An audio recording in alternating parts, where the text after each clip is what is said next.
Hey guys, Master back here with another video for you. Today, on this 1974 RCA XL-100 television. Now this console television has a couple problems that we diagnosed in the last couple episodes, and we did a little bit of an overview of it. It's got some tuner issues, and today we're going to look at bypassing the tuner. So of course, our convergence is still off. It looks like we have some green showing up today, though. Oh, would you look at that? And we got it on video, too. The green driver just decided to start working. So that's what it normally looks like. With the green. You can see blue is quite a large part of that.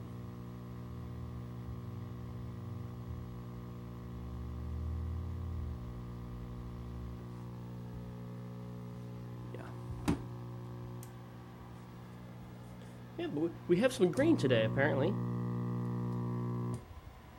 But our convergence is still way off, as evidenced by the dots and the line patterns. Oop, there goes the green. Yep.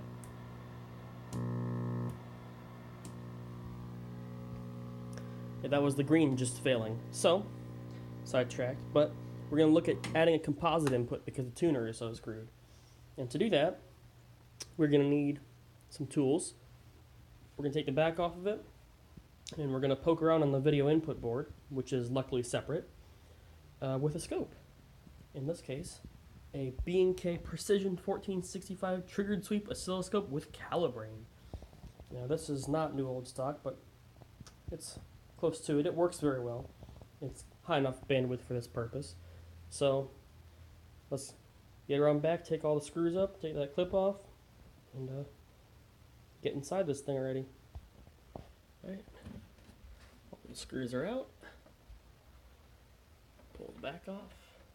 That way.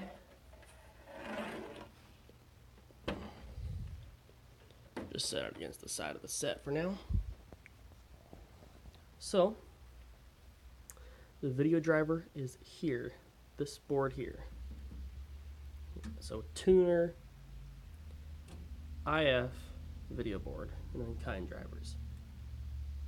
This one did get warm. So the transistor, it's because of the transistor. This transistor on this board is going open and is no longer working correctly.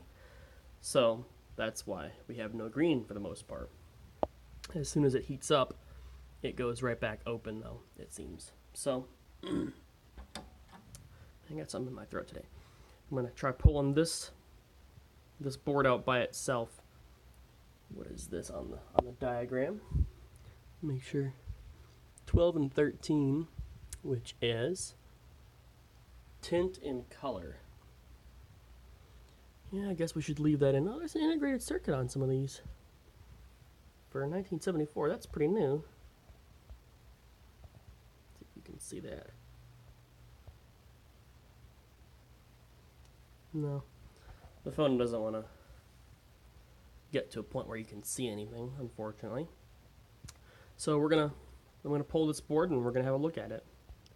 So this is the MAL001B video input board for this television. Now they go in these little sockets, which is actually really cool. Reminds me of my Apple II or the PCs. But they are very easily interchanged. So this means that I can poke around on this board with this out and not have to worry about damaging anything really. So we gotta find the video input on this board, and I don't have a Sam's photo fact or anything right now for this television, and I don't have a schematic for this board. So we're gonna put probes on the base of the transistors, all three of them, 1, 2, and 3, and see which one has a signal that looks like a composite video signal. So here's the B&K scope hooked up. Turn it on, let it warm up. We've got our probe on the end of it already. It's in direct mode. So we're gonna position it What scale should we want? We should have, let's be conservative, let's give it a 10-volt scale.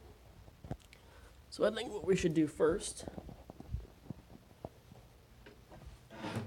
is poke at the LCG and see what this signal should look like on here.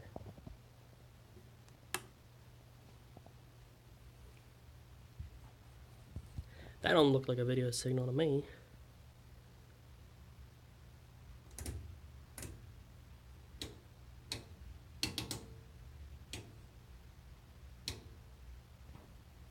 That don't look like a video signal.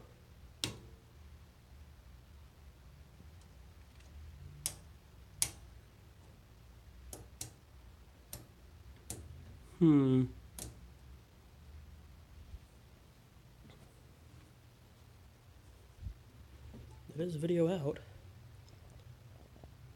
Hold on just a second. Alright, that looks a lot better. Looks a lot more like a video signal. You can see sort of what we got here. We're on the big grid. Let's put it on the single vertical line, and you'll see a little bit better what's going on here. So every line on the television, you just have one dot. And if we go to more, you can see it adds more lines to it. And if we do a horizontal line, then you can see it gets way more complicated. You can do dots too. Here's the grid. And here is some color stuff. You can see the color signals add a lot more complexity to it. Let's just go for that one now. So, now that we know what that should look like, why don't we go ahead and put that board, or clip some leads to that board and stick that in there. I don't know how exactly we're going to pull this off, but we're going to give it a shot, that's for sure. Everything's adjusted correctly, so we'll set it to a higher range actually. I don't want to blow up the scope. So we'll set it to 5 volts, which is way higher than it needs to be. You can see video signal looks like a tiny little thing on that. Well, maybe we'll set it with 2. We'll see once we start poking around. Alright, be back in a jiffy with that. Actually, I'm interested to know beforehand, how high was that voltage that I was electrocuted by on those trace transistors, or trace SCRs the other day? So we'll put the TV on. We got a kind of sacrificial meter here. So, what should we ground to here? Chassis maybe? I'm actually kind of scared to do this. I don't want to see no sparks. And as far as I'm told, this is kind of expensive components we're screwing with here. So it's on 1,000, so that's, that was about 200 volts coming off of that one. Now I can't really get at those with the probe, but that one has about 200 on it. So that's a good start. Oh, look at that. You can see the heater glowing through the end of the tube. Interesting. So let's turn this back off. Uh-oh, that screen wasn't on.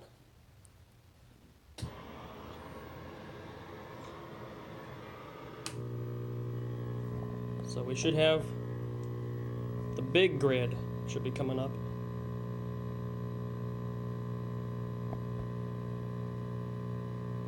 We may have just screwed this TV up real bad.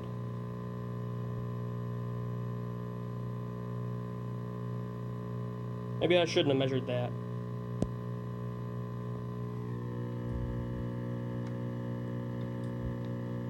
Whoops, I think we killed it.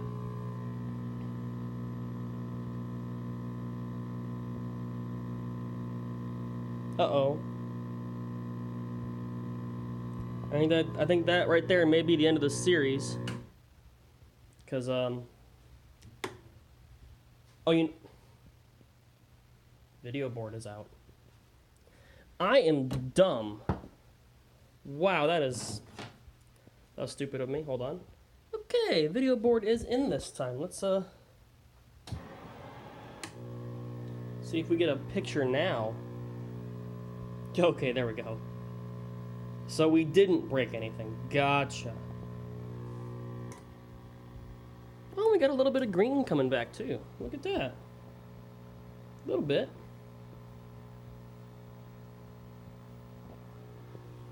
You see we got some green. That's why the dots look a little bit whiter than they usually are. And you can see our convergence is even bad up here with the green. Wow, that needs some serious setup.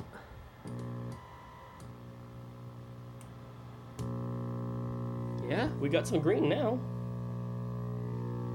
Trying to adjust the tint to make sure it's correct. Blue should be in the middle for this.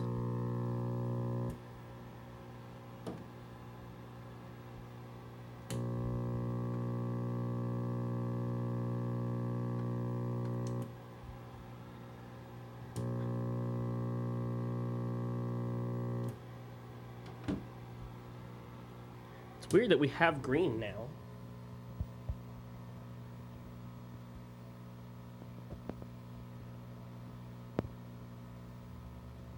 Wonder how long it'll stay on.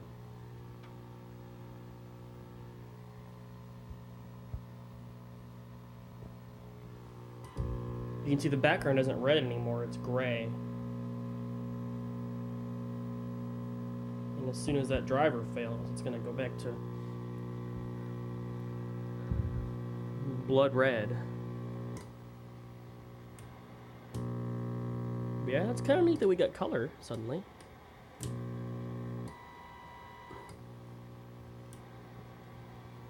That's pretty neat. Alright, we'll go back to poking at it for composite now. Sorry, I got sidetracked. So here's how I've decided to do this. So we've got scope on top of the TV. We've got TV down here. TV's unplugged right now. We have the scope lead clipped to one of these alligator clamps here for ground, and it's clamped just to the chassis. And the other one is just going to be a terrible connection, but if we can just get this clipped onto the base of one of these transistors, safely, of course, then we can adjust this all we want, doesn't matter. So, on the base, how am I gonna get that in there? Be back in the jiffy. I've got it clamped on there.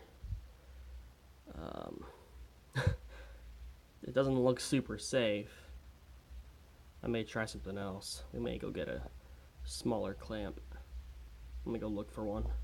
Actually, phone battery's dying, and running out of time in this video because it takes really long to upload things that are too long. So we're gonna cut this here, and there'll be another part. There'll be a part 4 where we actually go looking at that instead of just going over how I'm gonna go about doing this. So hopefully we won't get sidetracked next time. Thank you for watching, and see you later.